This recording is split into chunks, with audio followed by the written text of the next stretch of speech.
नमस्कार साथियों, इंडिया के नंबर 1 सर्वे न्यूज चैनल में आपका स्वागत है। वहीं आज तेलंगाना विधानसभा चुनाव 2023 को लेकर जो सर्वे आंकड़े जारी हुए उनके अनुसार सभी न्यूज चैनलों का मानना है कि सरकार बन सकती है। तो आज हम बातचीत करेंगे तेलंगाना की कुल 119 सीटों पर, चर्चा करेंगे कि इस बार तेलंगाना में कौन सी पार्टी भारी पड़ने वाली है, तो कौन सी पार्टी की रातों की नींद होगी हैरान। वैसे तो दोस्तों, चुनाव से पहले कोई भी 100% नहीं कहता कि हमारे सर्वे के अनुसार ही सरकार बनेगी, लेकिन यह तो हम भी नहीं कह सकते, वो तो चुनाव ही बताएगा कि कौन सी पार्टी की सरकार बनेगी। लेकिन चुनाव से पहले जो आज रुझान निकल के आए हैं, इन रुझानों को सभी न्यूज चैनलों ने मत दिया है, वह सबसे विश्वास पात्र रुझान बताए जा रहे हैं। तो आज इसलिए हम भी आपके सामने रुझान लेकर हाजिर हो गए हैं, जो कि इस बार बताएंगे कि तेलंगाना में कौन सी पार्टी की सरकार बनेगी। आपको बता दें,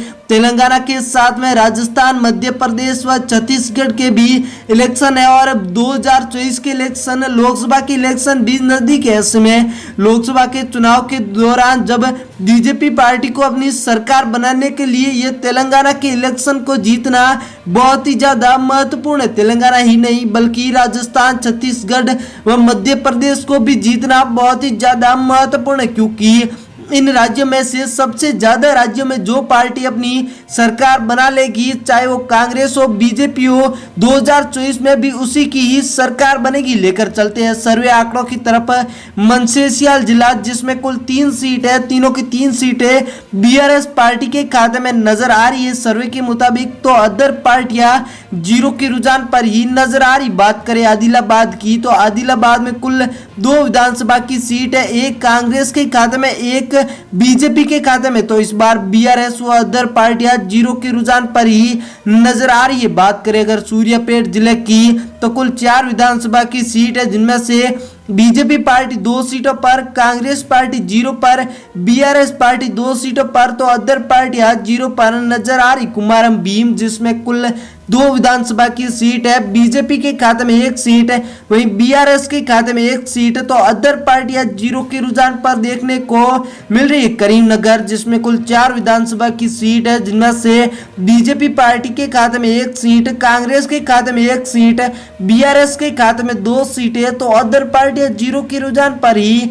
नजर आ रही। बात करें यादाद्री भोगीर की, तो कुल 2 विधानसभा की सीट है, यादाद्री भोगीर में 2 की 2 सीटें बीआरएस पार्टी लेकर जाती हुई नजर आ रही है, तो अदर सभी पार्टियां 0 पर ही नजर आ रही। वानापार्थी, जिसमें 1 सीट है, जो कि इस बार भी बीआरएस पार्टी के खाते में ही नजर आ रही है, तो अदर सभी पार्टियां 0 के रुझान पर ही नजर आ रही। बढ़ते अगले जिले हैदराबाद की ओर, जिसमें कुल 15 विधानसभा की सीट है, जिनमें से बीजेपी 2 पर, कांग्रेस 1 पर, बीआरएस 5 पर, तो अदर पार्टियां 7 पर नजर आ रही है। हैदराबाद तेलंगाना की राजधानी है साथियों। बात करें जोगुलमा गढ़वाल की, तो गढ़वाल में कुल 2 सीट है, जिनमें से 2 की 2 सीटें बीआरएस पार्टी लेकर जाती हुई नजर आ रही है। कांग्रेस, बीजेपी व अदर पार्टियां 0 पर। जयशंकर भूपालपति की बात करें तो कुल 2 सीट है, यहाँ पर 1 सीट बीजेपी के खाते में साथियों नजर आ रही है, 1 बीआरएस के खाते में, तो अदर पार्टियां 0 पर ही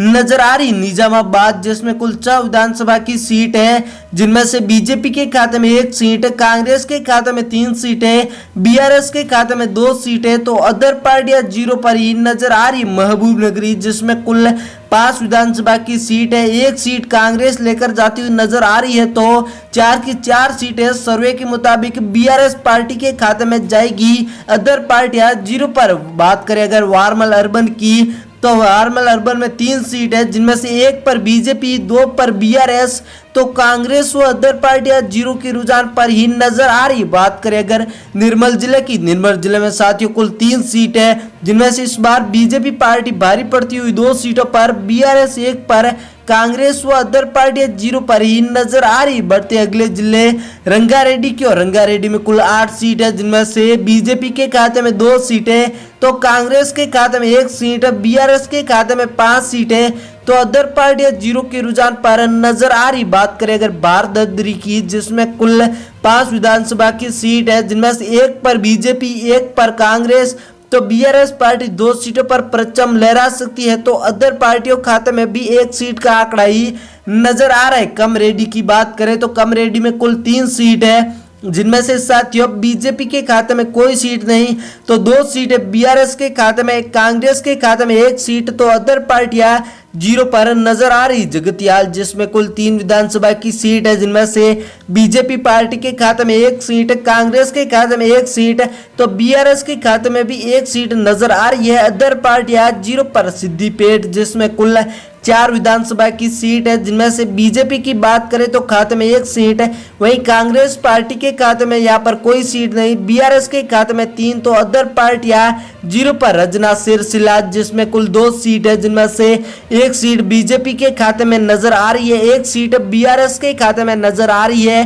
तो कांग्रेस व अदर पार्टियां 0 पर ही नजर आ रही। नलगोड़ा की बात करें तो नलगोड़ा में कुल 6 सीट है, जिनमें से बीजेपी के खाते में 1 सीट है, वहीं कांग्रेस के खाते में 2 सीटें, बीआरएस के खाते में 3 सीटें, तो साथियों अदर पार्टियां 0 पर नजर आ रही। वारमल ग्रामीण की बात करें इस बार तो वारमल ग्रामीण में कुल 2 सीट है, दोनों की दोनों सीटें बीआरएस के खाते में लेकर जाती हुई नजर आ रही है सर्वे, तो अदर पार्टियां 0 पर ही नजर आ रही। साथियों आपको बता दें, अगर हम आपसे भी राय लेते हैं तो आप उसी पार्टी के पक्ष में बताओगे जिस पार्टी को आप चाहते हो, तो ऐसे में हम सभी लोगों की राय लेकर जो ओपिनियन पोल तैयार करते हैं उसको आप आगे शेयर कीजिएगा। साथ ही चैनल पर नए हो तो चैनल को सब्सक्राइब भी करिएगा। वैसे तो कोई भी न्यूज चैनल आपको परफेक्ट नहीं बता सकता चुनाव से पहले कि इस बार इसी पार्टी की ही सरकार बनेगी, क्योंकि दोस्तों वो तो चुनावी आंकड़े ही बताएंगे, लेकिन उससे पहले हम अपनी ओपिनियन पोल के दौरान राय आप तक दे रहे। थैंक यू, धन्यवाद मेरे भाइयों।